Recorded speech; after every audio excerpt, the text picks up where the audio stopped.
all corners of the globe to your ears, it's the Midnight Movie Cowboys. Sometimes informative, sometimes controversial, but always unpredictable. It's the Midnight Movie Cowboys podcast with your hosts, Hunter, John, and Stu.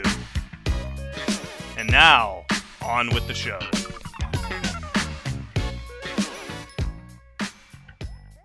Hello, everybody, and welcome to another edition of the Midnight Movie Cowboys. I am Hunter, and joining me is Mike Muir from Suicidal Tendencies. Say hello, Mike. All I wanted was a Pepsi. I'm just kidding. That's John. Yeah. And she wouldn't give it to me. She wouldn't give it to me. All I wanted was a Pepsi. No, that's Mr. John Grace here, with his Pepsi. Yeah, doing my Tim Pool impression. I'm going to have a knife and a pistol crossed in the back next week. So yeah, where's your katanas? We need some katanas. Yeah. So he's trying to tell us he's tough or something. He's gonna. I don't know, man. Did you get those at the shopping mall? Remember when malls used to have a store where you could get katanas and knives? It was always run by Vietnamese or Koreans. Yeah, and it would be right next to the place where you could play Dance Dance Revolution. Yeah. But those. And they had the airbrush Bruce Lee T-shirts and posters. Yes, you could get the T-shirt of Bruce Lee being a DJ. Yeah, shirt off.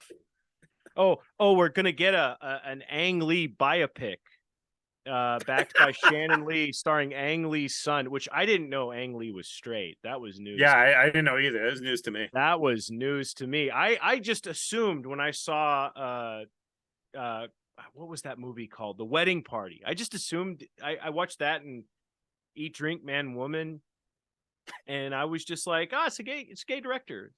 Yeah, that's what I thought. This is in what would be the what's the alternative lifestyle section of the video store. I thought it was going to be Crouching Tiger, Hidden Drag Queen. Yes. But no, his son is playing Bruce Lee. And so I assume in this movie, Bruce is going to end racism. He's going to kill Mickey Rooney. He's going to invent MMA by wearing a bikini and boxing with the kendo gloves. Yes, that MMA begins. He's going to invent hip hop. He's going to teach he's going to have the first non-Chinese students of Kung Fu ever. That's right. In history. And will there be a scene? Even though Ark Wong had him beat by a couple of years, I think. Well, will there be a scene of him doing Jeet Kune Do with Roman Polanski? Probably not. I hope so. Quentin had that in his movie. Yes, he did. Quentin had a more honest portrayal probably than you're going to get from Ang. I can't remember who it was, so apologies because it's probably a listener, but someone said, or somebody who's been on the show, but somebody said that Quentin should do his own Bruce Lee movie to compete with it, just to rile things up. Yeah, especially since he doesn't like him very much. So. No, I think anybody who's more versed in martial arts movies kind of has a more realistic image of Bruce. We like his movies, but the people who tend to be more, the people who are Bruce pilled, I guess, are a little, which is blue pilled on Bruce, are they're the type of people who make that documentary that was on the special features for Enter the Dragon, where the guy assembled the real cut of Game of Death with Bruce's footage. Oh yeah. And he did this, into all this stuff about Bruce being this great philosopher and warrior. And that was John Little. John Little. That's his name. Yes, John Little. Oh, just embarrassing. He does similar idol worship of Ayn Rand and Will and Ariel Durant, and the bodybuilder Mike Mentzer, who we sometimes mention, who was also a devotee of Ayn Rand and was pushing the high intensity training Arthur Jones principles. And I think John Little also pushes sort of a cult of Arthur Jones as well. So, so that's his thing, is dead personalities who were kind of iconoclastic types or whatever. And he lumps Bruce Lee in with that. They're iconoclastic, but you can kind of project onto them. Many people so many people who are really just, looking for, they just need religion. They Yes. they look at Bruce as this religious figure. But Yes. Yes. anyway, True. ground we've covered before. People talk about Bruce, but who people don't talk about anymore is Peter Sellers. Yeah.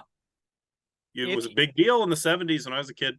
Oh, even in the 90s, he was still a household name. Pink Panther movies on TV. But today, when Peter Sellers comes up, it's in two contexts. One is Dr. Strangelove, and he's not really discussed. It's Kubrick who's discussed. Two is Being There, and you and I talked about this, that it's political comparisons. Oh, Joe Biden's president. It's just like Being There. Oh, Trump is president. It's just like Being There. Oh, Obama's president. It's just like being, it's Ad been a nauseum. constant refrain. Yeah. But I remember, but when I was a kid, I knew who Peter Sellers was. Mm-hmm. I knew Inspector Clouseau. I was aware of The Party. I was aware of certain movies he'd done, and I always thought of him as one of these giants of comedy. But you don't really hear, he's kind of faded from the conversation. Why do you think that is? Just because young generations kind of discard boomer idols, and Sellers was big with the boomers. I guess you could say he was big with the silent generation as well. I wouldn't say he's the greatest generation comedy hero, but I could be wrong on that. But because his time in America for him to get big was in the early 60s. In England, I think he was a big deal in the 50s. But America didn't really get into him until the early 60s. He was a rising star. Like, he blew up big. He was a big deal on the radio. Yes. I saw Blake Edwards, who made a lot of movies with him. He talked about, he goes, Peter was not a physical comedian. He was a vocal comedian. Yeah. And I saw Gene Shalit, the cartoon character Gene Shalit, who I'm convinced does not exist. He was talking to Peter Sellers, and he said, oh, I hear there's no such thing as your voice. Is that true? And Peter Sellers was like, well, I was in radio for a long time, so I was always doing a different voice. So yeah, like, it just was every day something different. So yes, I suppose that's true. But like you said, younger generations discarding boomer idols.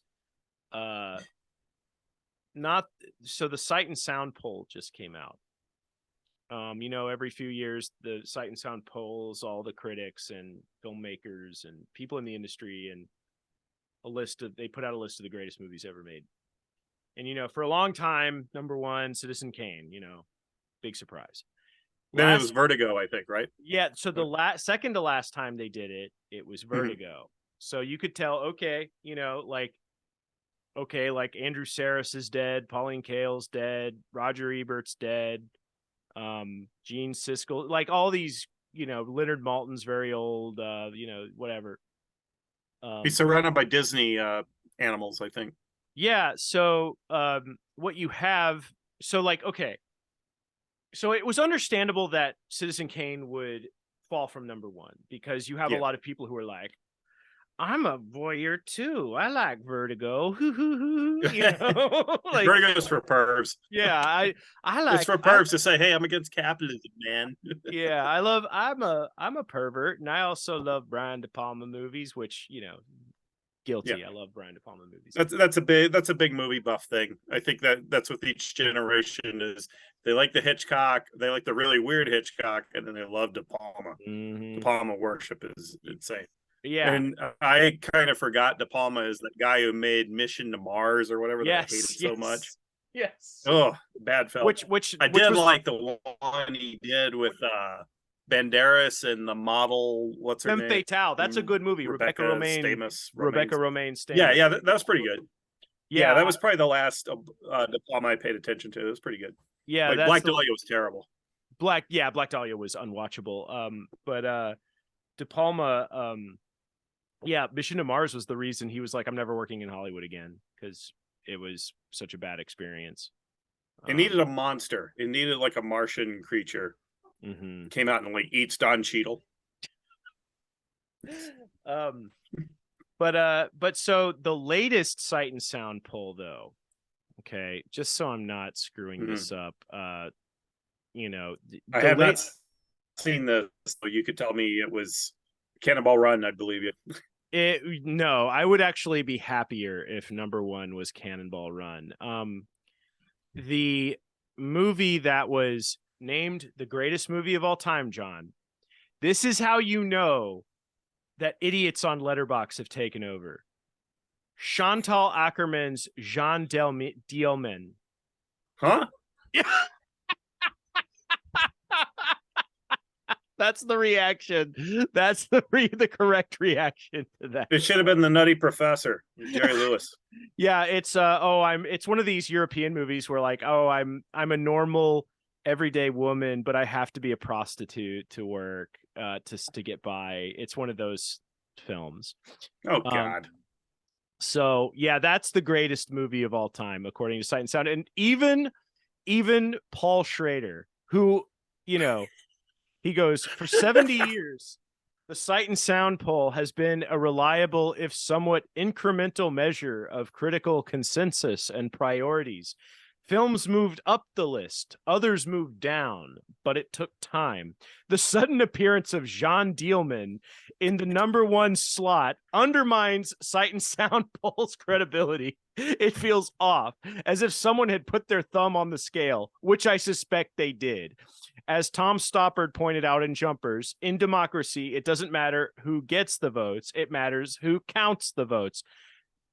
Paul, that you're getting dangerously close to conspiracy theories there. So you mentioned Maricopa County with that sentence?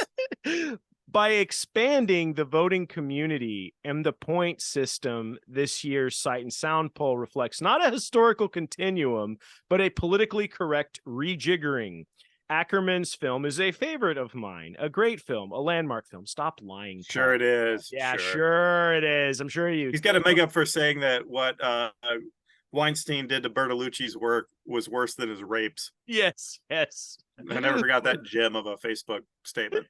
Oh, Paul's Facebook is gold. This is from his Facebook, by the way. But its unexpected number one rating does it no favors. Jean Dielman will, from this time forward, be remembered not only as an important film in cinema history, but as a landmark of distorted woke reappraisal. Oh my God.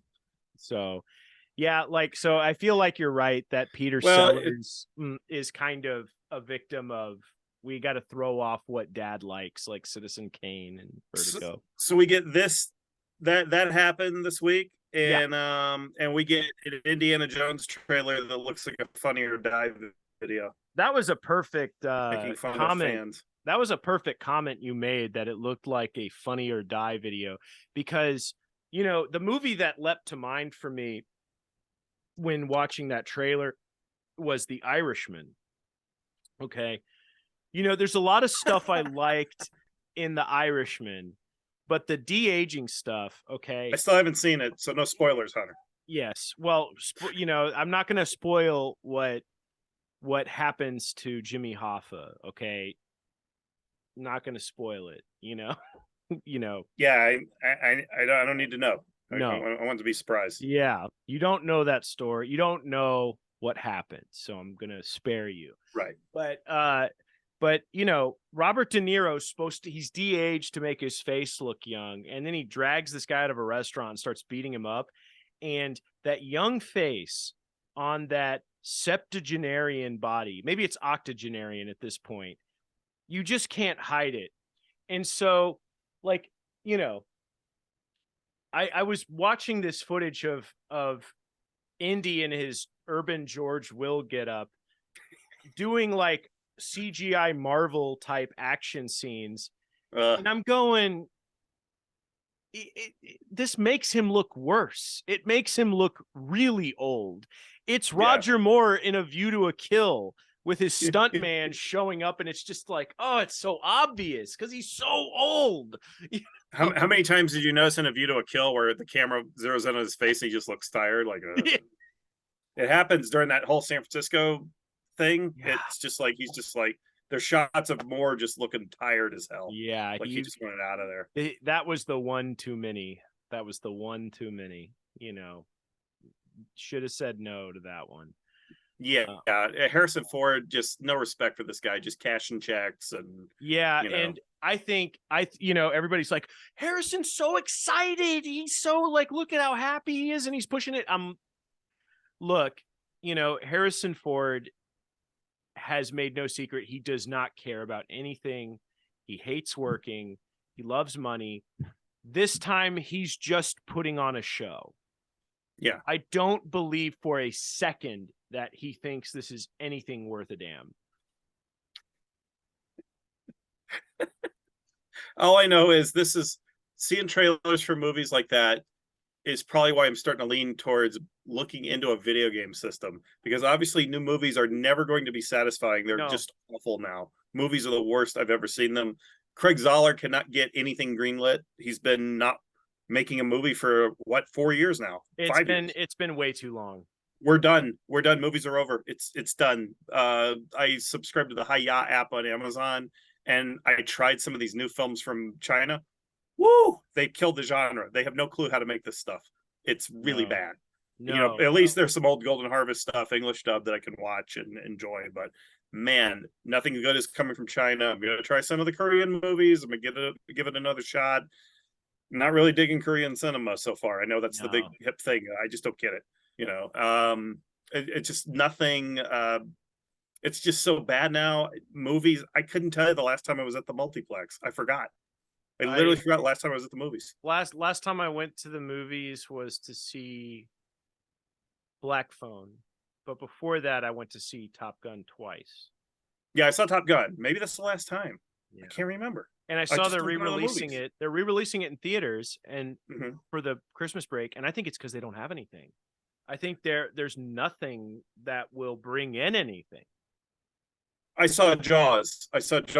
Back in July or August. I did see Jaws. Good choice. It's the last time I went to the movies. How sad is that? I used to go to the movies all the time. And now I don't. Am I supposed to just read books all the damn time? I don't know. You should watch old movies. Play like the Panther. play the Yakuza games on the PlayStation. Those are very fun. So far, that system I inherited doesn't seem to work. So I think I'm gonna have to go straight to the good stuff. Yeah. Throw some cash down for an expensive system. So yeah, I expect some recommendations on the group next week after this airs. So Yakuza, Fist of the North Star, Lost Paradise. It's good stuff.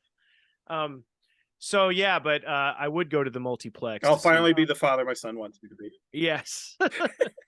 Playing video games. Just get him an old NES with Golgo 13 and say, "Here you go, son." And he'll feel like his life was wasted away. Eric Zaldivar sent me a photo of a Golgo 13 game. I guess he saw it at a thrift store or something. I remember sending you one I posted one. I think you did too, and I think both times I got chills and I started to get the shakes, and I was like, "Oh God, stolen time." Yes. But so the movies we're talking about today, we were going to talk about the Pink Panther and its sequel, A Shot in the Dark. Yes. As you pointed out, because I hadn't seen these movies since I was a kid. Mm-hmm. And as you pointed out, I was like, let's do the Pink Panther. And you went, well, Clouseau's kind of just a side character in that. It's not really his movie. He just kind of Peter Sellers, as he does, steals the show. And then you said A Shot in the Dark. That's the first like real Clouseau film. And it is. And so we decided to do both of them just to kind of get the ground zero and get the next one. But so the Pink Panther, directed by Blake Edwards, starring David Niven, Peter Sellers, a very young, very handsome Robert Wagner, who I had never seen in a movie before as a young man, Capucine and Claudia Cardinale. So our listener Trent Reynolds, I think, had the best take on this film. He was like, "This is one of the most immoral movies I've ever seen." He goes, the main character is having sex with another man's wife. Another guy's trying, and he steals the jewels, and at the end, he frames the good guy for the crime, and he goes to prison. But you're supposed to be okay with it because he's David Niven.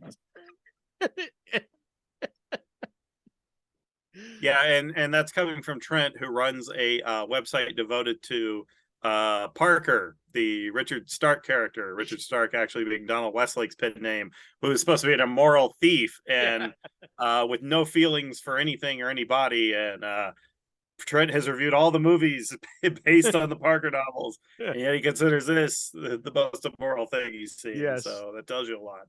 But Trent would know about immoral crime thrillers. yes, or crime yes, comedy. this one is too much. And I was always, my wife had never seen these, and she goes, "Why is it called the Pink Panther?" And I'm going, "Look, it's very vague. There's a jewel. If you look at it funny, it looks like it's got a pink. It looks like the cartoon Pink Panthers inside." Yeah. But it's very much like the Thin Man, where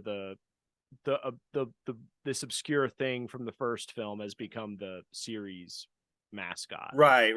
Yeah. And it was I think the original script was intended to be more of a straightforward caper film with some comedy. And I think when Peter Sellers replaced Peter Ustinov in the film, suddenly the comedy got ramped up for Sellers. And I guess we'll go right into the movie. Those of you who've seen it have probably already know what we're going to say about it. But a while back, there was an interview. An interview had resurfaced of John Carpenter talking to the BBC, I think, from like 1978. And they asked him what he thought of Spielberg's work, and he said he liked Jaws. And they said, "What'd you think of Close Encounters?" And he said he didn't like it at all because he felt like, I think it was Close Encounters. He said, the director, he goes, "I believe a director should be in control of his film, of every aspect." And I think he lost control of that film. And that was the vibe I got watching the Pink Panther, because I felt like with Sellers getting carried away and becoming really the highlight of the film, even though he's not supposed to be a sympathetic character. It's like Blake Edwards lost control of everything, and didn't want to admit it. But Sellers was pretty much dominating the film, and knew he was, because he's doing all those actor things you do to bring the audience to pay attention to you. And David Niven is really outshined in the film, and David Niven is one of the most charismatic movie stars of all time, and he's really outshined in this film. Well, in a movie with Sellers where that happens too is Kubrick's Lolita. Yes, Sellers takes over that movie. I did not know when I watched Lolita that I was signing up for a Peter Sellers comedy. And he blew Mason off the screen. Yeah, Mason just couldn't maintain control of it, and Kubrick couldn't maintain control of it, or just let Sellers get away with it. I think Kubrick was happy with it because he worked with him again, and he barely ever worked with the guy twice. Him and Kirk Douglas. That's it. But Sellers, I'm just a normal guy, just you, me, normal guys. I just thought maybe we should, hang out together and talk about world politics or something. And who was that little girl you got with that? Not so little, but tall. A little tall. Do you guys got a good room? I could talk to the guy and have him set you up with a good room. It's a scene that it helped balance out the overall creepy nature of the film. Yeah, which it tries to hide very hard, and I think they knew they were.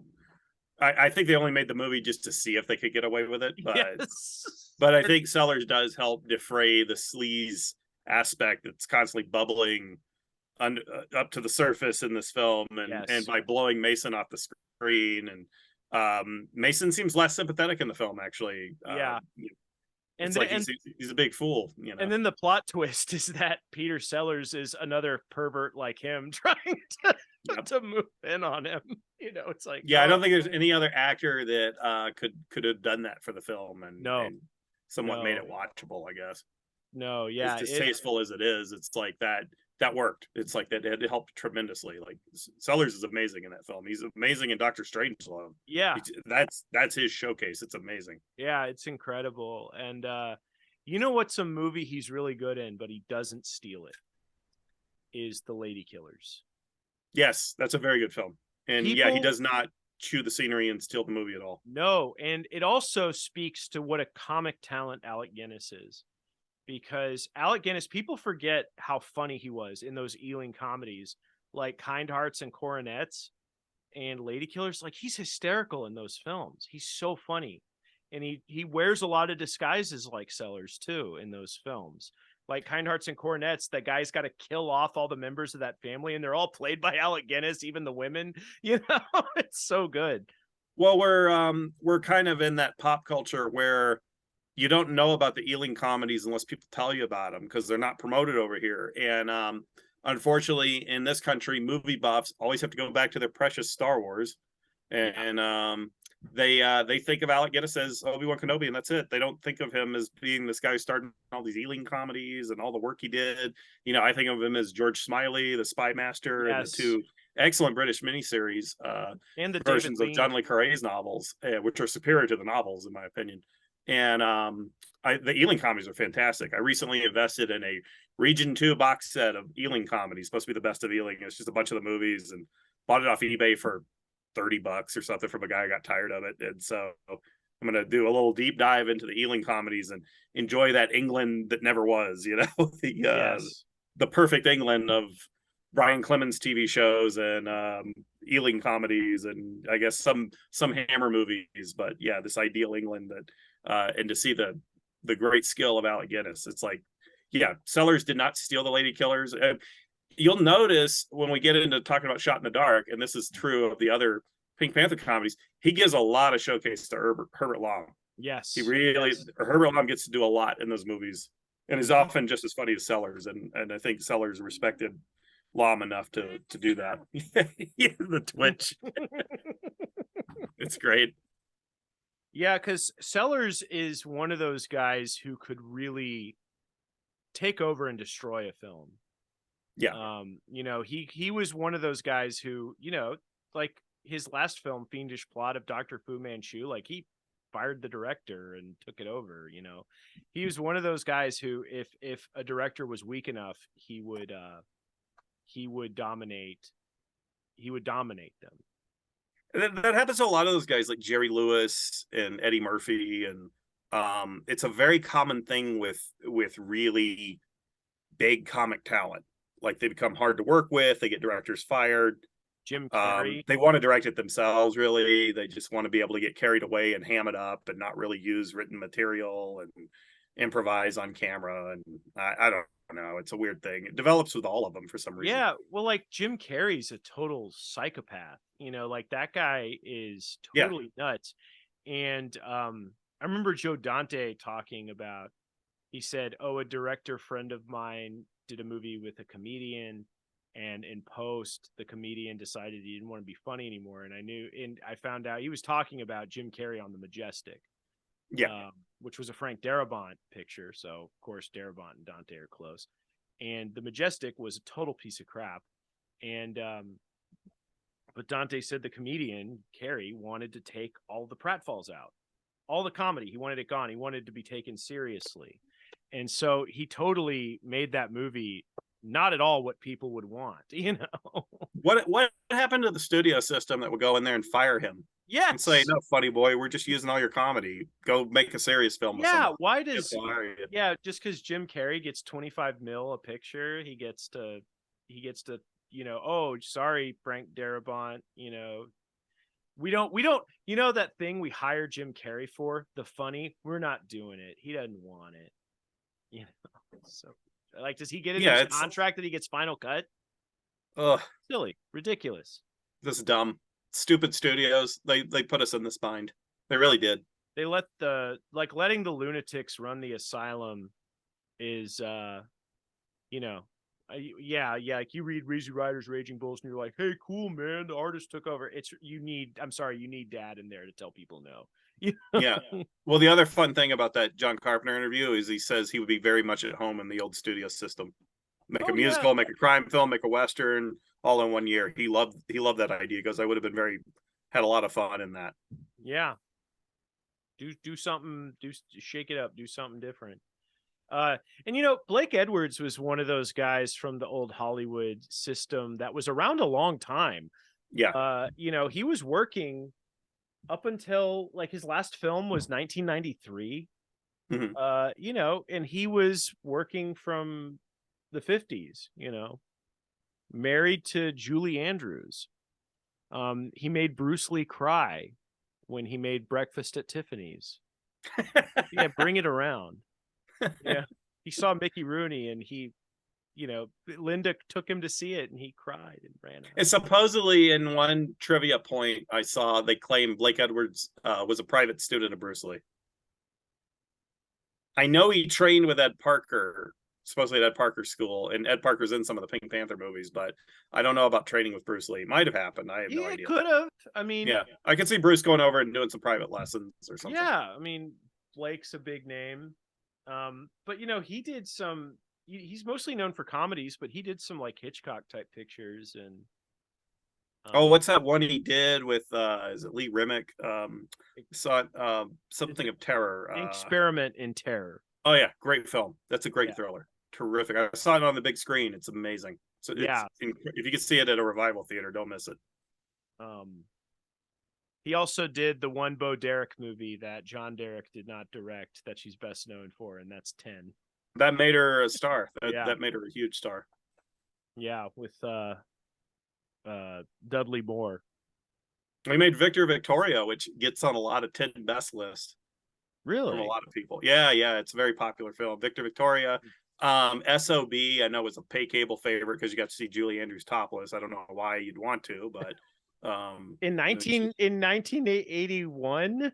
Yeah, I watched it on cable TV one time, and it was Blake Edwards was the first director that showed me what pan and scan was, because he would use scope so well that they could not. It was really tough to pan and scan those movies for TV. So the camera would go side to side like crazy to try to get all the Peter Sellers jokes in there, or the jokes in SOB with Richard Mulligan trying to kill himself, or what. Like it would just go crazy with it, like because he was a big widescreen fanatic. He loved shooting in scope. And I know my wife hates Victor Victoria because she's a singer and she hates her doing the like low voice stuff. She hates that.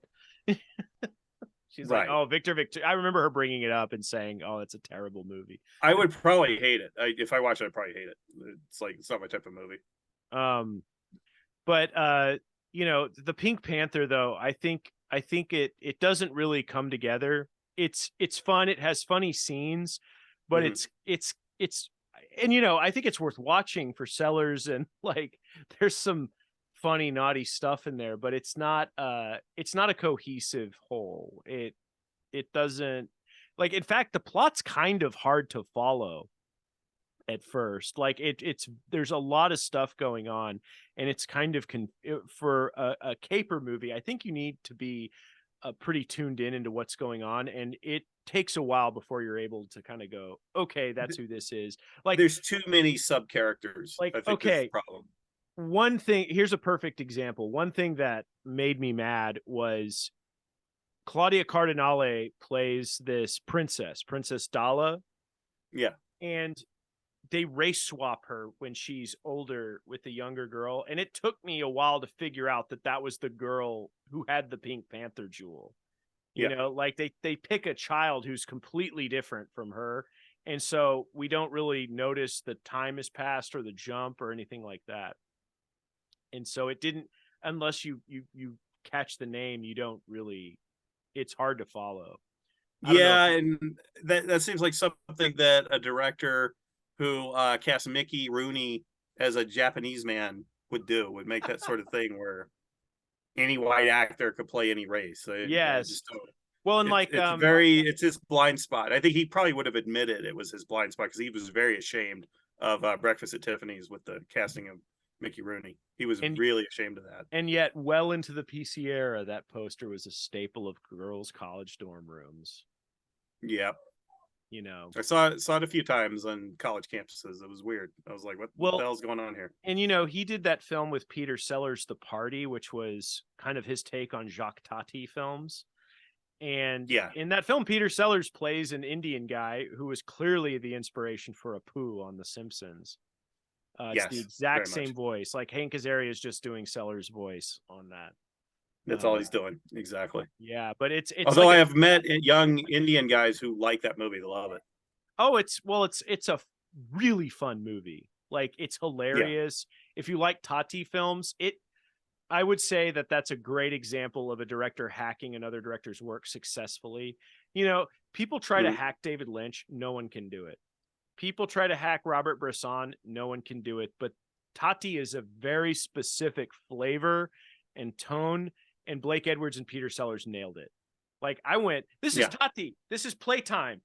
You know, when I was watching it, I got really excited, and I was going, this is it, that has to be what they were going for. But the second film they did was Shot in the Dark, and this was not supposed to be a Clouseau film.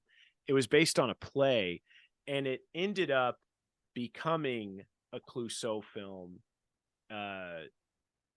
kind of just along the path of development. So A Shot in the Dark was written by Blake Edwards and William Peter Blatty.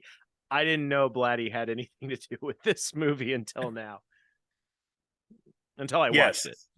Right. Well, he used to be Blake Edwards' go-to scriptwriter. Interesting. I didn't know that. Yeah, William Friedkin in his autobiography, he said when he went in to interview with Blake Edwards about directing the Peter Gunn movie in 1967, I'm thinking. He said William Peter Blatty had written the script and was there sitting in the room, and Friedkin said the script is garbage. And he goes, I would completely rewrite the script. It's awful. And then Blake Edwards got offended, and Friedkin, walked out of the office, kind of stormed out of there. He said William Peter Blatty came running after him and said, I've never seen anybody stand up to Blake like that. Because that was great. And then, years later, Blatty wrote The Exorcist and everything, and worked with Friedkin again. But that was Blake Edwards, I think, was kind of a bully and had sort of a volatile personality. I remember I was talking with a screenwriter who had planned, he had all these treatments and I think several scripts for a series of martial arts action films for Blake Edwards to produce and probably direct, because Blake Edwards wanted to do a martial arts movie like in the 80s. And he said that it didn't happen because Blake was his own worst enemy. He could have the studio all high on something, and then he would go in and get into a fight with the executives or argue with them and get the project killed. He just had that type of personality, Well, and I know he and Peter Sellers, they didn't think they were going to work together again after this film, and they did hated a lot. each other. Yeah, they hated each other. Their relationship collapsed during this film. Yeah. Not speaking to each other, and I think both of them, are very alpha personalities, but somehow they were able to come together and make a bunch of movies together afterwards. Money. They both needed money. Yeah, but but like The Party, I thought just fired on all cylinders. I was like, man, they were able to make this work. But so did this film, A Shot in the Dark. It's a sequel that's much. You could barely even call it a sequel. Like Clouseau gets arrested, thrown in prison at the end of Pink Panther. But I think it's superior to the film it follows. It's much more coherent. There's more. It feels more complete as a movie. It doesn't feel as tangential, and it's not as incoherent as the Pink Panther. Well, there's not a wasted shot in the film. Yeah. Every scene has a purpose. It's perfect, about as perfect a comedy as it gets. And because there's a lot of laughs, it's tight. I mean, even with it even has a running gag that's very funny. How Clouseau keeps getting arrested while going undercover. Yes, I mean, that's so funny. It's actually hilarious, like the way they do it. The way it's Clouseau in the police truck, because this is all done by second unit. They'll have he gets arrested selling balloons. Well, then they have balloons, hanging out the back of the police. It's a perfect visual gag. I remember The Simpsons ripped that off when Homer. There was an episode. It was the episode where Apu moves in with The Simpsons, and Homer keeps getting hospitalized from eating food at the Quickie Mart. Like he'll drop a hot dog on the floor and eat it, and then it'll just cut to the ambulance. Yeah, they would steal from these movies all the time because it's funny because A Shot in the Dark, my understanding of the story I've always read is Pink Panther was being prepped. It was in editing, and I guess the studio screened a rough cut, and they were like, "Oh my God, people are going to love the Clouseau character. Can we get another movie going with Clouseau, like right away? That's just all about Clouseau." And they had a deal with Peter Sellers and a contract, and they wanted to burn that off, I guess. And they were trying to separately. They were trying to develop A Shot in the Dark as a film because it was a French play, I believe, and they decided, hey, let's just redo it as a Clouseau film because I guess the script got into Edwards' hands. Could he do something with the project? He was like, I'll turn it into a Clouseau movie. It's perfect for the character. And then that's how they kind of created the Pink Panther series as we know it today. They just got sidetracked with that Alan Arkin movie that followed this. Yeah, that saved to throw everybody off. Inspector Clouseau, it was called. Right. Has no Kato because this movie introduces Kato, his Chinese manservant, who is ordered to attack him unexpectedly to keep his karate skills sharp. Hilarious running gag. Kato. Yes. Kato, you must. He's like, Kato, you must attack me more furiously. And then he brings that girl home and they start making he attacks him in bed. And I think that happens in several of the films. I haven't watched them in years, but I think that's that happens in all of them eventually. The funny thing is, they're doing at one point, Clouseau and Kato are doing floor judo, and it looks like what we now call Brazilian jiu-jitsu, because Brazilian jiu-jitsu is basically an aggressive expansion on floor judo concepts, and so it's kind of cool to see. Okay, I'm gonna do a documentary called I Am Kato, and it's gonna be about how Burt Kwok invented BJJ. What do you think? Yeah, hey, I'm all for it. I'll get some as anything these days. I'll get some rappers in there. I'll get Dana White to or somebody. You know, I'll get people in there, and we'll talk. We'll just mythologize Burt Kwok. Get Chuck Liddell and Chael Sonnen in there too. Yeah. Burt Kwok. He had a little cameo in Fiendish Plot of Dr. Fu Manchu. He's the Fu Manchu henchman who accidentally spills his elixir of life. So you actually sat through that movie? Yes, I did. You're on a serious Peter Sellers Jones, because I go through that. I guess we all of us white men go through this Peter Sellers phase. I don't know what it is, but we get totally hooked on Peter Sellers movies and we watch all we can in like a 3-month period. And I did that. Yeah, I think I'm in that right now. I'm in the throes of it. I think I was 33, 34 when I went through this phase. And I was just going to the library. You can still check out VHS tapes back then. It tells you how old I am. And I was just getting every Peter Sellers movie. Fiendish Plot of Dr. Fu Manchu, I could not finish. It's not good. 30 minutes in, I think there was Nayland Smith was mowing his lawn or something. Yeah. He couldn't stop mowing. He has and it's just like, I can't deal with this anymore. You know? Yeah, no, it has a lot of gags that don't land. Like Nayland Smith has an emotional support lawnmower. You know, it's one of those things that you might, when you're in the writer's room, probably seems funny, but then it just doesn't work when you're watching it. But I think the premise of the film was based on a Goon Show sketch. Yeah. Where Fu Manchu wants to be called Fred because it's what he was called at Eton. He's like, call me Fred. It's what I was called at Eton. I did their laundry. So many white collars. So it was like a Night at the Roxbury for Peter Sellers. Like yes, it was. Sketch. Turning it into a 90-minute movie, which can't really sustain. Yeah, and it has really funny stuff in it, but as a movie, and it's another troubled production. You know, Sellers fired the director, fought with everybody. Doesn't work. And he was basically dying when he made it. He looked bad. I remember I was watching it. I watched I Love You, Alice B. Tolkis. Let's see, What's New Pussycat? Yeah. I think I may have even seen Where Does It Hurt? It seems like I even saw that. Did you see Murder by Death with Truman Capote? I tried getting through that. Tried. It's not very Is the that word. Neil Simon humor has aged worse than anything. And I remember when he was like Sellers, you could put his name over a movie title and it would sell tickets. Like anywhere, flyover country. Like Peter Sellers was so big in the 70s, like rednecks loved him.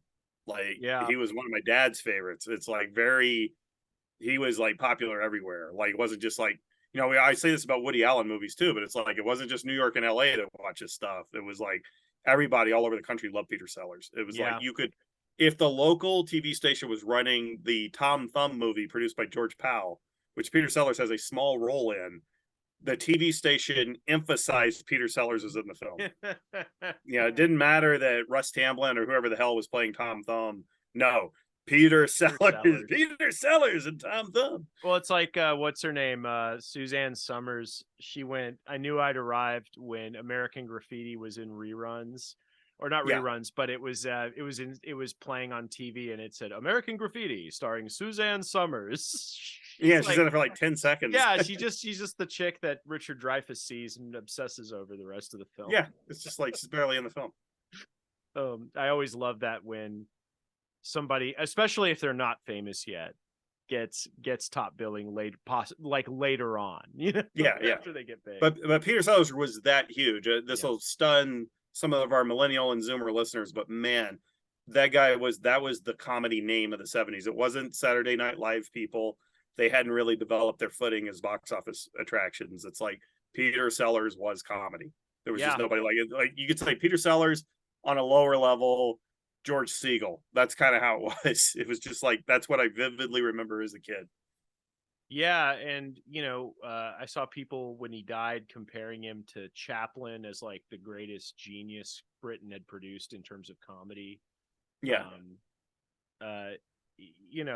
And I just it's just been interesting to see some of these people go from household names when I was a kid to now, where they're barely even talked about, and he's only talked about in contexts where he's just he's just part of the movie. Like it's not, we're not talking about him necessarily. But like Strangelove is, and to a lesser extent Being There, are probably most people's reference points. But I remember even in 2006, they were remaking Pink Panther movies with Steve Martin. So it was still around. But I remember not going to see the Pink Panther movies with Steve Martin because I was like, it's not Sellers. It's just... I was sort of like, I was offended like it was a religion or something. Yeah. And I think I heard that they wanted Jackie Chan to play Kato, but then they decided that's politically incorrect. Yeah. Even though that to me that sounds like a natural thing to do, and I might have seen the silly thing if that had been the case.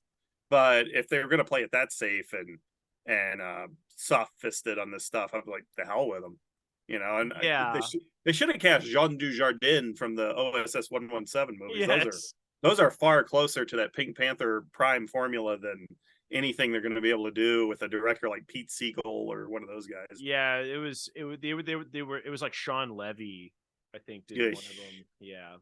Yeah. It just, they don't, for one thing, nobody knows how to do physical comedy anymore in this country. It's a lost art. Everybody makes a Judd Apatow comedy, which means unfunny. It means improv and like bad comedians that can't act. Seth Rogen, hey, just growling their way through movies and not really being funny and not really doing a shtick or anything. It's like there's physical comedy to me is like you'll go back and you'll watch like a Hong Kong film or a French comedy or old silent films, and it's just timeless funny stuff. And you watch the Pink Panther movies, timelessly funny slapstick. You cannot help but laugh at it. Like I watched Shot in the Dark with my wife, who she watched these when she was young. And my son loved it. He just thought it was hysterical because it's physical comedy and it's just facial expressions and timing and everything that's just kind of missing from movies today. I don't think anybody knows how to do this stuff anymore. Well, I think I don't think people know how to make movies anymore, period. They just know how to make, they just know how to overhype a piece of crap that's the same sarcastic gibberish.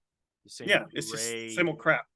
Gray, bland, beige nonsense. Yeah, men are bad. Everybody else is just trying to get by, and And you know, I saw recently Quentin Tarantino was like, "Oh, Marvel actors aren't movie stars," and yes, he's 100% correct. But I agree with him. Samuel L. Jackson goes, "Well, no, Chadwick Boseman's a star." No, he's not. He was in Get On Up. He was in Ma Rainey's Black Bottom. None of those made money. Yeah. Like, I'm sorry, but he's known for Black Panther. Play Black Panther. That's all anybody knows him for. That's it. And none of these people, like you pointed out, Samuel L. Jackson cannot open a film. Can't do it. No. I mean, I know a guy who put him in a starring role in a film. This was his hot off a hit. It didn't do well. Yeah. And it just, the childish, unrealistic way people look at this stuff. Oh, this person's a star. If people don't go see the movie because you're in it, you're not a movie star. Exactly. You're not a draw. You don't put butts in the seat.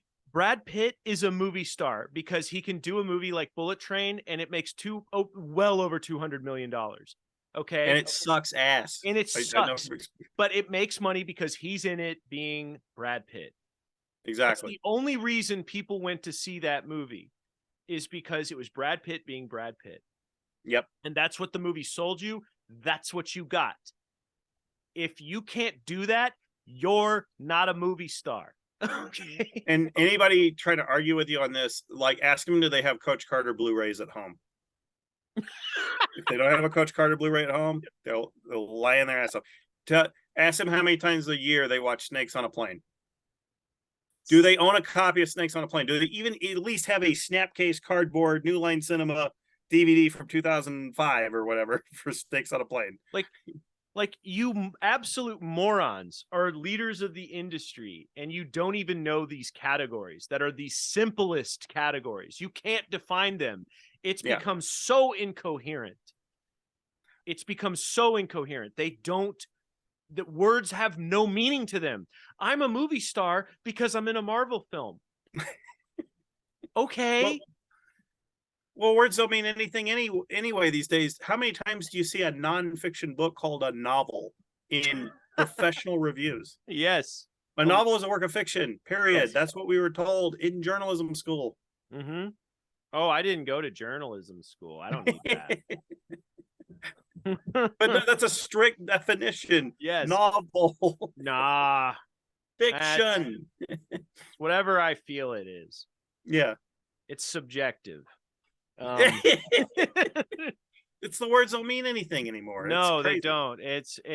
But I just really that really annoyed me that people were so hung up. Again, Quentin, he's like the new Scorsese because he said that. I'm sorry. If Chris Evans stars in a movie, nobody's going to see it because Chris Evans stars in it. Yeah. Because he's, and he sucks. He's okay. Terrible. Maybe Chris Pratt. Maybe. Yeah, he could draw some people. Some people. Maybe. I mean, the stuff he's in is big property stuff. But, I know there's a lot of people. There's a lot of performative hatred of him on the internet. Yeah. Like it's a meme to hate Chris Pratt for no reason, really. I have it on good authority from somebody who's close that he's kind of a jerk, but I wouldn't doubt it at all.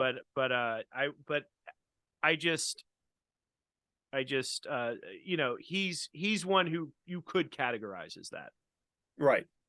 But nobody else. The PR hatred comes, I think, from the fact he's like a praise the Lord type of Christian. It's totally because he's not making the noises they want him to make. It's right. They're like, what? You believe stuff we don't like? And here's the thing. He hasn't even said anything controversial. Yeah. They just project all their Christian boogeyman stuff onto him. He's the type you can do that with. project Yes. on, you know. Well, it's like, he posted a picture of his kid and everybody assumed he was implying his kid with Anna Faris was less than and stuff. It's just all magical. We're just combing through everything he does, doing mental gymnastics to try to find a reason why he's Donald Trump, Elon Musk 2.0, it's just ridiculous. But and I'm not even a big fan of his. I don't particularly care for him in movies, but it's just the way people just look silly the way they attack. Haven't liked a single movie he's made, and I got sick of that Parks and Rec show after a few seasons. Yeah, I'm and like, okay, he's playing Super Mario in the Mario Brothers movie, and everybody's going, he's horrible. Oh, he sucks. Oh, he's not even putting any effort into it. And I'm going, it sounds fine. I heard him say it. He's not overselling the Italian stuff. It's fine. It's whatever, Well, let's face it. In a better world, that movie would have been made in the 70s, live action with Terrence Hill and Bud Spencer as the Mario Brothers. Hey, I'm a fan. Bud would be slamming like the turtle creatures over the head with his hammer fist. Have you seen the 1993 one with Bob Hoskins? I've never seen it. It's like a legend with you and Zolly and Eric, but I've never seen it. Oh man, I was too old for that when that came out. So, oh yeah, I was the right. I was in college. Remember going to journalism school? Yeah, I was 9. So yeah, we still thought newspapers were a viable business for the future when we were in college. That's how old I am. You and AJ Benza, Yeah. I mean, we're practically the New York Daily News. Oh, I was so jealous when I saw him on E, and it's, oh man, what a job he has. And I don't even think he went to. I don't even know if he went to J school, but it's like he had it made. I think he. I don't know. I don't know if he did or not. I can't remember. We have to ask him sometime. Yeah, he'd tell us, and then he would tell us that we're not. I talked about this on the Patreon the other day. If you get that fucking Patreon, if you obviously, I'm scared to talk to him sometimes because he shoots from the hip a lot. Yeah, and if you ask him something and he's brought it up on the Patreon, he's not going to answer your question. He's just going to browbeat you. He said, "I talked about this on the Patreon 3 months ago. 3 months ago. You gotta get it." And then he'll talk about it on the show. But like, I posted a video of Aaron Carter talking about a Michael Jackson story, and I was like, "You know anything about this, AJ?" And he goes, "What? That he was a drug-addled idiot who died? Yeah. So what?" And I went, "No, AJ, watch the video. I'm asking you about the content in the video." I was like, I felt like I was like, man, this for a journalist, this guy doesn't pay attention to anything. No, I think I almost feel like he's burning the candle at both ends a lot. Like he burns out a lot every, nowadays because he doesn't have a regular gig. So yeah, he's living out of a suitcase. He's a little more outlaw, which makes him more interesting to listen to, frankly. But he's definitely I like it. The reason I like his show is that he really doesn't care about. Yeah. That's what I dig about it. It's just like when he calls it what he does, the stuff he says on there. I mean, he said some stuff. I'm really surprised he can get away with saying it. I think he just certain stars. Yeah, like he spills a lot of tea about stuff he saw and stuff that he was, and it's just he's out of it now, so he just doesn't care. Yeah, like he's just like, well, I'm not in that crowd anymore, so what do I have to lose? I'm not in that crowd anymore. I'm gonna just go talk about it. All right, yeah, just gonna talk about it. You get the Patreon and you hear the whole story. Yeah, you people who aren't on the Patreon, you're like people who go to a wedding and don't stay for the dinner afterwards. My AJ's terrible. I need to work on my AJ. He's got all the bad New York Italian tropes with everything he says. Yeah. Talk about making pasta and throwing some sauce on it. Yeah. My old girlfriend, Alyssa Milano.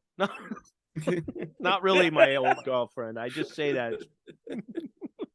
Yeah, I heard. Oh, he was talking about Alyssa Milano's sex life with her rich husband. Yeah. He talked about the most shocking thing he said that I was surprised he could get away with it was he said that I told him Michelle Pfeiffer used to be one of his escort girls. Yes. Oh yeah. I was I kind of did a double take. I think that's more common than we. Oh yeah, I've heard the same thing about Sharon Stone. Yeah.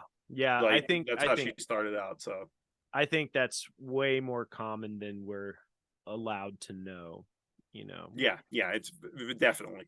Like, it wouldn't surprise me if like Cameron Diaz did that or something. Yeah, because these girls would just pop out of nowhere and they have these big roles, and Mhm. they're exceptionally good looking, but it's a certain type. It's a certain type of blonde. Yes, because all three of those are the same category. Yes. All three of those girls are the same category. They went to see the man who wore the robe all day with the dark sunglasses, and talked about that time that Ally McGraw left him for Steve McQueen on the getaway. You're with McQueen, aren't you? I called up Ally and I said, "Where have you been?" And she says, "I was sleeping." "You're lying," I said. You were with McQueen. You and Steve are an item. I gotta get the audiobook version of that. I heard it's like a comedy classic. Oh, I bet. Gosh, I love Bob Evans. Robert Evans. I shouldn't call him Bob Evans. It creates confusion. And Steranko as well, and they kind of act very similar. Yeah, I love Steranko just because he's been going off on Twitter, making all. He doesn't give a damn. I think he's gonna have some dirt put on him pretty soon, and he knows it. So he's just going off on everybody. Yeah. I think he doesn't care what a lot of the sort of comic book nerds think, who are all who would care what those pasty faced weirdos thought? They all think the same way about everything. Yeah. They have the same, Alan Morris brainwashed worldview. Yeah, go read Watchmen for the 900th time, you limited imagination losers. Go read a real book for once. Good Lord. Speaking of books, a movie not based on a book, Shot in the Dark. Yes. Based on a play, of course. Based on a play. Yeah. I don't know. I mean, there's not a ton to say about this. It's really funny. The running gags are funny. Herbert Lom is hilarious in it. Yeah. He's a highlight in the other movies too. Like they just let him go at it, and he really carries those films when Peter Sellers is not on the screen. And also another Lady Killers alum, Herbert Lom. Yes. But also like Sellers does bits with the other actors, like the guy who was playing the it's one of his old cohorts who they were doing the improv. I mean, George Sanders is in there as Monsieur Ballon and just doing the dry George Sanders thing. It was Andre Morin as Francois. They did a lot of improvised stuff with the synchronize the watches. That whole thing was improvised. Oh, that's so funny. The watch synchronization scene. That's very funny. And then he would just go on this whole lengthy, exhaustive explanation about the thing. And then, it's like, Francois, what does this tell us? And he goes, that that Elkie Summers' character killed this person. He goes, idiots. It's a great running gag, and running gags are usually, in later films they don't work, but here it works. It's every time they do the same joke many times, and it works incredibly well. The funny thing is the butler, Douglas Wilmer, plays the butler, and Douglas Wilmer is actually, Sherlock Holmes fanatics consider him to be the best actor to play Sherlock Holmes on television. Really? Even more than Jeremy Brett. Like he did it for the BBC. A lot of his episodes are lost. There is a collection of them available on DVD, but he played Sherlock Holmes on the BBC before Peter Cushing took over the role on the TV show. And his are thought to be some of the best visual versions of the Conan Doyle stories ever. Wow. He just has kind of a throwaway gag role as a butler who gets killed. Yeah, and he just died in 2016. 96 years old. Wow.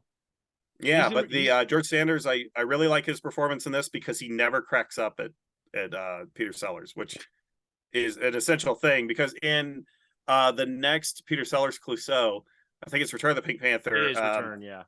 Yeah. The actress who's the lead in that, Catherine Schnell, she couldn't stop laughing at Peter Sellers. She's like the Jimmy Fallon of the. Yeah, she couldn't stop laughing, and Blake Edwards couldn't do anything about it because he kept telling her, "Don't laugh at him, and you got to keep a straight face." And she kept laughing, so it stayed in the film. He just couldn't. He just screw it. Sometimes that's funny though. Yeah, it works, and it's like I remember liking that in the film. That was one of the things I loved about it. I mean, other than I'd had a crush on her since I watched Space 1999 when I was a kid. She played the alien girl that turned into monsters. So I thought she was great. And to see her in that, it was like pretty cool. But it does work when she's like laughing at him. It's fantastic. It's just genuinely funny. By the way, she was in Rob Zombie's The Munsters. What? Really? Yeah, yeah. It was a quickie role, but I think she's actually in the film. Oh, okay. Yeah. I guess Rob Zombie was he was either a Return of the Pink Panther fan or a big Space 1999 fan.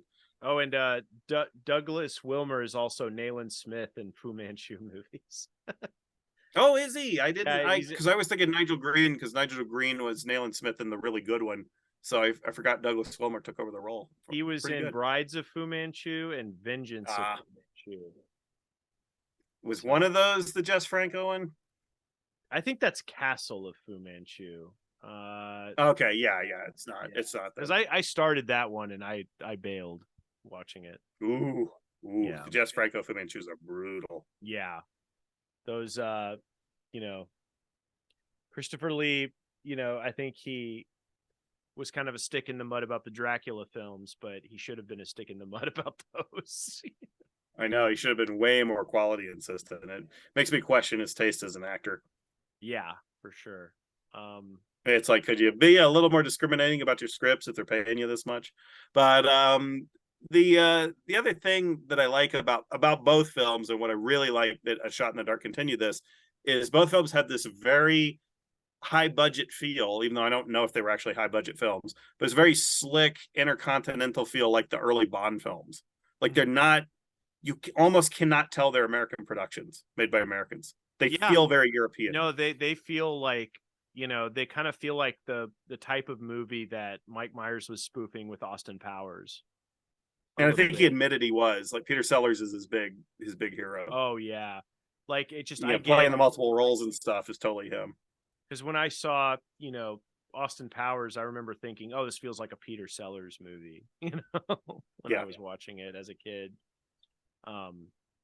Well, we've got a few more minutes before this thing kicks out again. Do we want to go ahead and rate these films? Yeah, sure. Let's go ahead. Do Pink Panther. What would you give it? Pink Panther, I give like a 5. Not a huge fan. Yeah, it was like they were trying to continue that David Niven Raffles thing from the character he played in the 30s, and he was too old to be playing in the 60s. And it just, there's a lot of problems with that movie that I think nobody likes to admit to, because they just love the score, they love the Mancini music, they love the cartoon character in the title credits, and they love the idea that it introduces. So they forget David Niven is like 30 years too old for that role. I remember thinking he's way too old to be playing this carousing playboy type.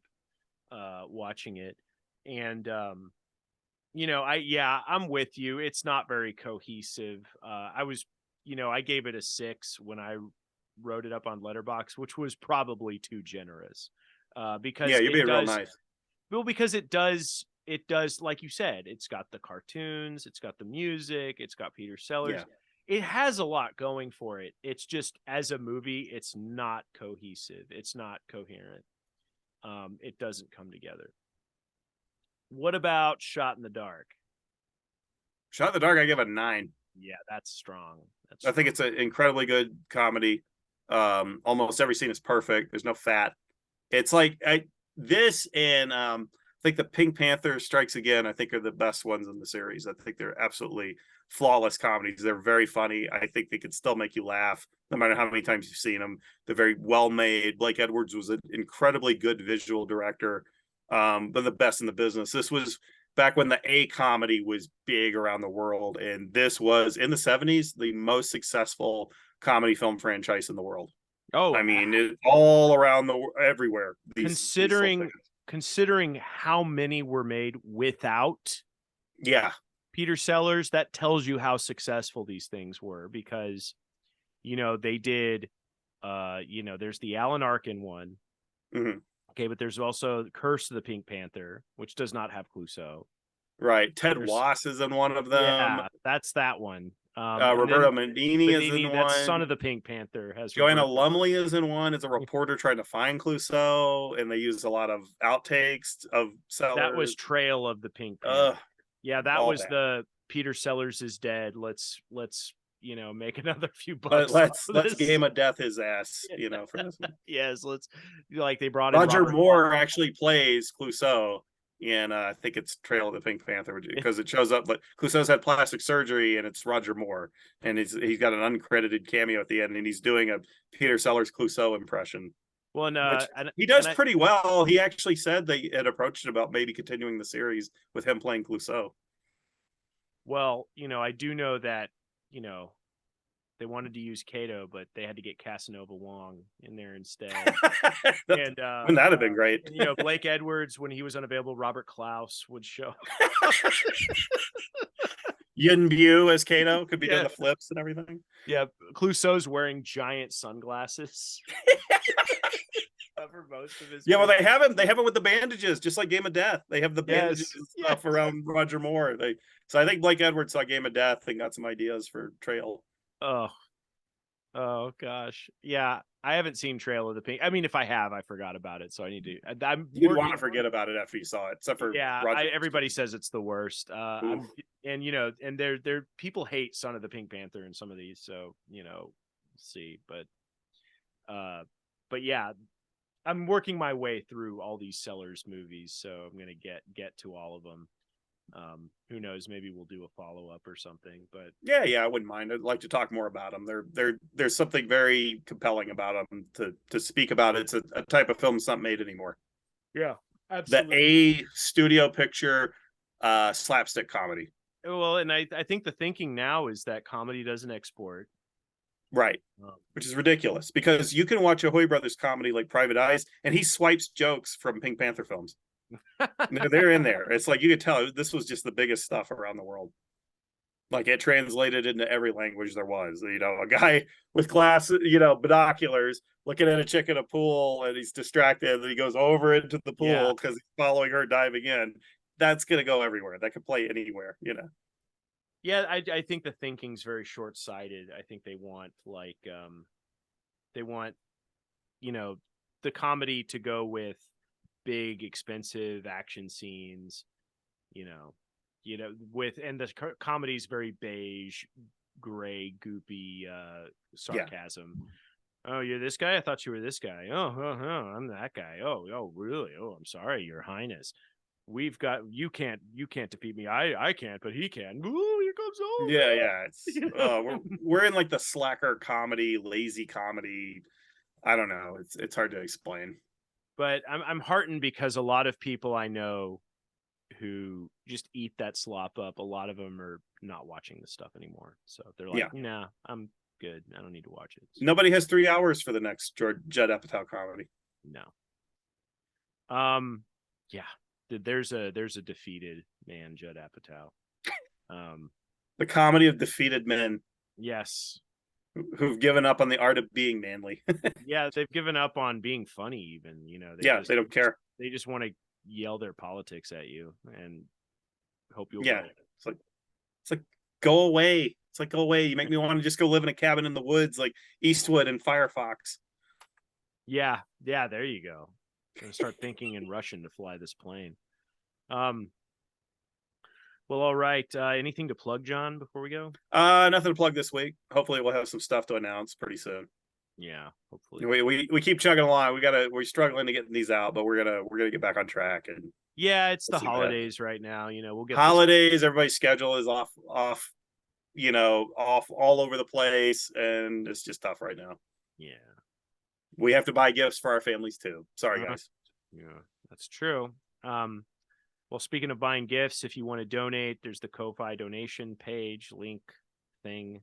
If you want to give a donation, it is much appreciated to offset the cost of the show. Anyway, well, John, if there's nothing else, I'm going to go ahead and say adios. And I'll say goodbye. And if you give some donations, we promise we won't try to sound like Lex Friedman on anytime soon on the show. So there. Goodbye, everybody. Adios.